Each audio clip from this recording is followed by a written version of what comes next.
Goodness. Candace Owens, Director of Communications at the Conservative.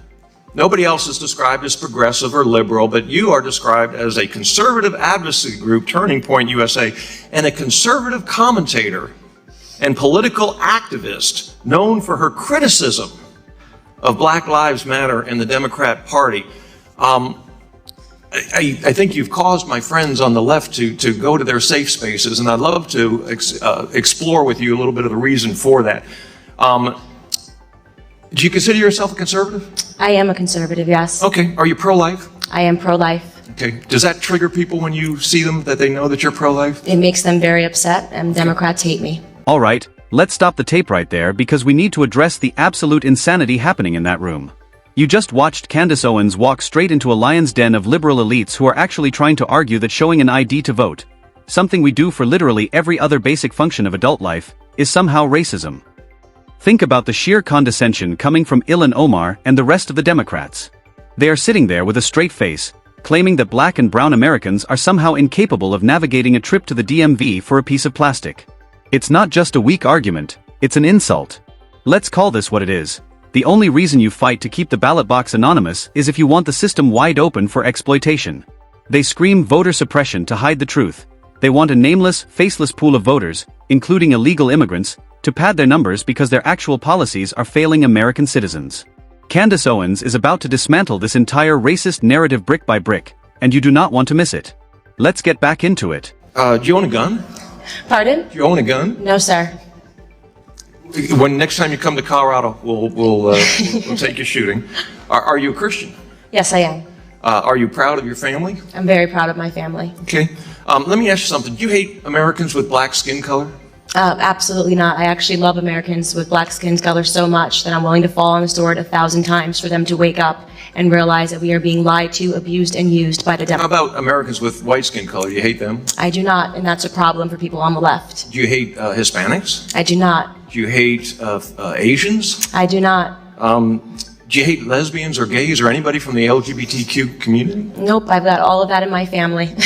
I'm baffled because in the chairman's opening statement, he said that you openly associate with purveyors of hate. Yes, purveyors of hate by his definition is anybody that supports the president.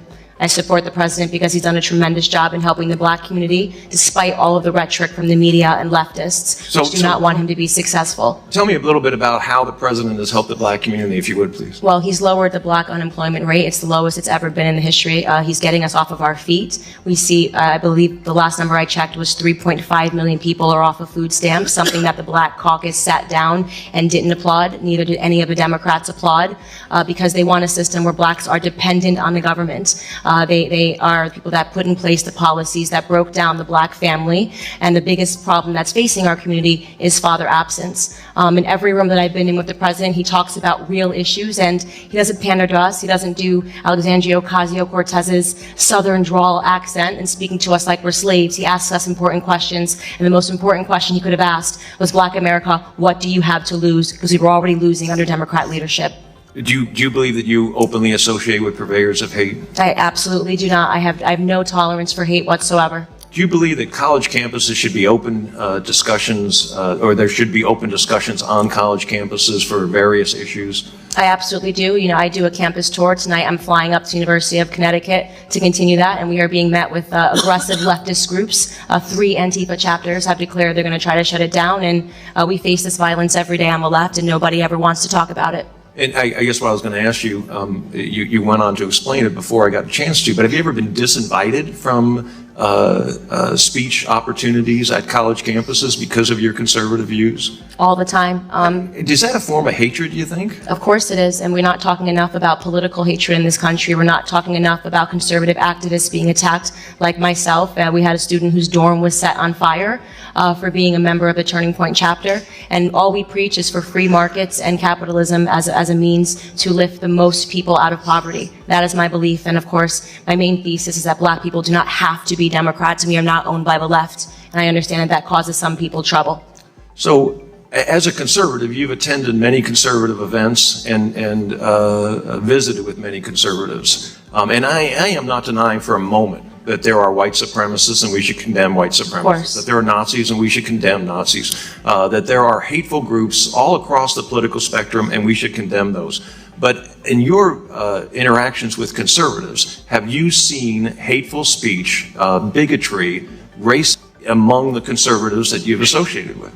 I speak in front of conservatives probably 3 times a week. I jump on a stage and I say everything pro-black, and they are so supportive and they applaud. All they want is for black Americans to realize that they are Americans first and foremost. Conservatives are patriots. The president is a patriot, and I'm a patriot, and there is no skin color in patriotism. Look back, right? Not only did the Republicans give up around the 1960s on getting the black vote, but they have actively sought to oppress the black vote. Okay, so you look at most of these the voting issues. You look at voter suppression, right? And it's Republicans behind this. Now, you said if I was right, you'd admit it. No, I'm just asking you to explain it further because I want people that are so hearing their laws you to hear. Their laws like you have to do 3 black flips, 2 somersaults, and a moonwalk. You mean have an ID? Yeah, an ID so you, or let other forms. me ask you a question. Other do you think black people are too stupid to get a driver's license? Why would you call black people? Because to me, I'm offended that people call that. Black. No, I'm asking you something. Black. I'm asking you something. I'm offended when people say to me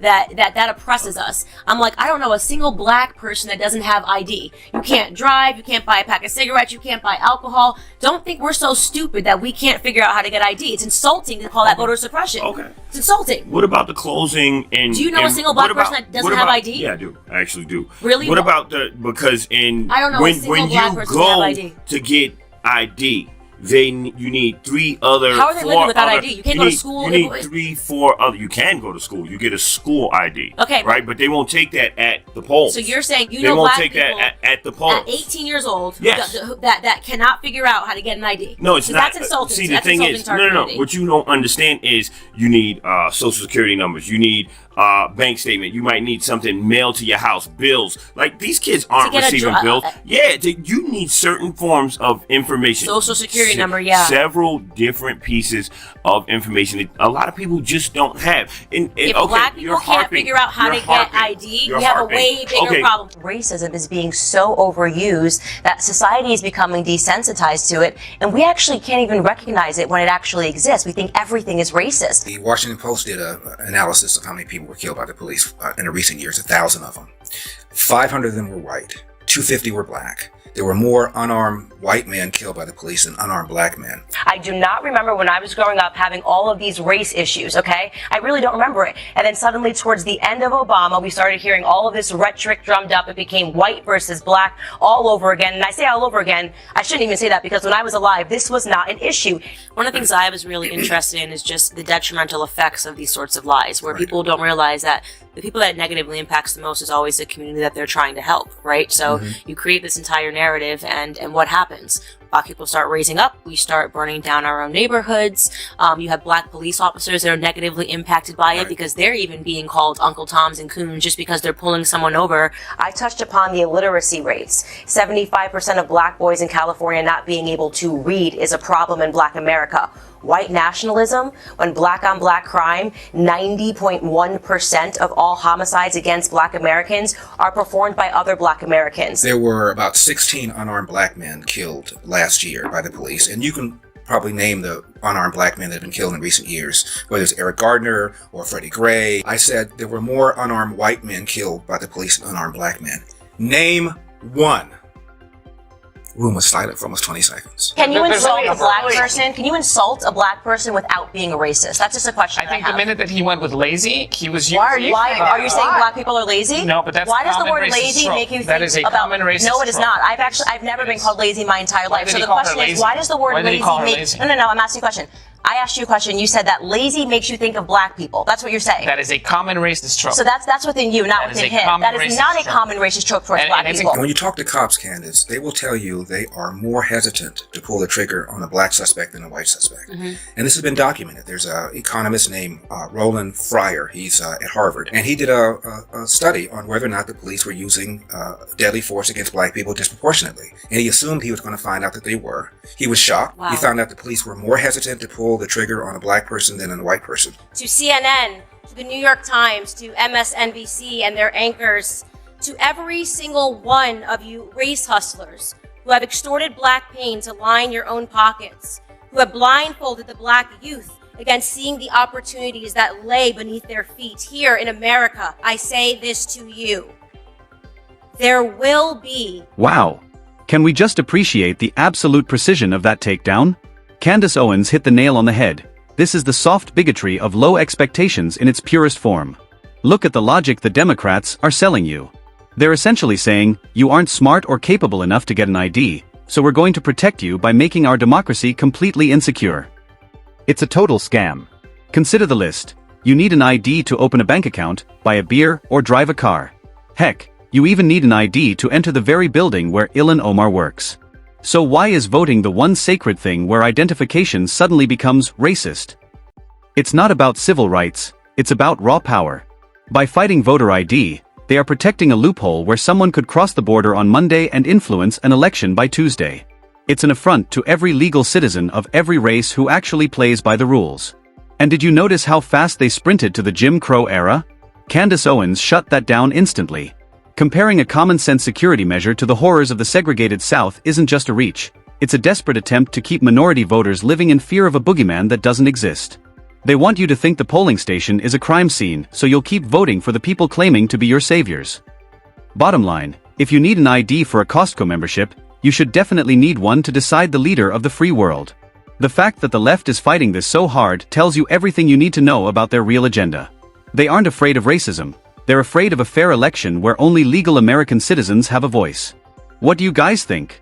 Is an ID card racist, or is it just common sense?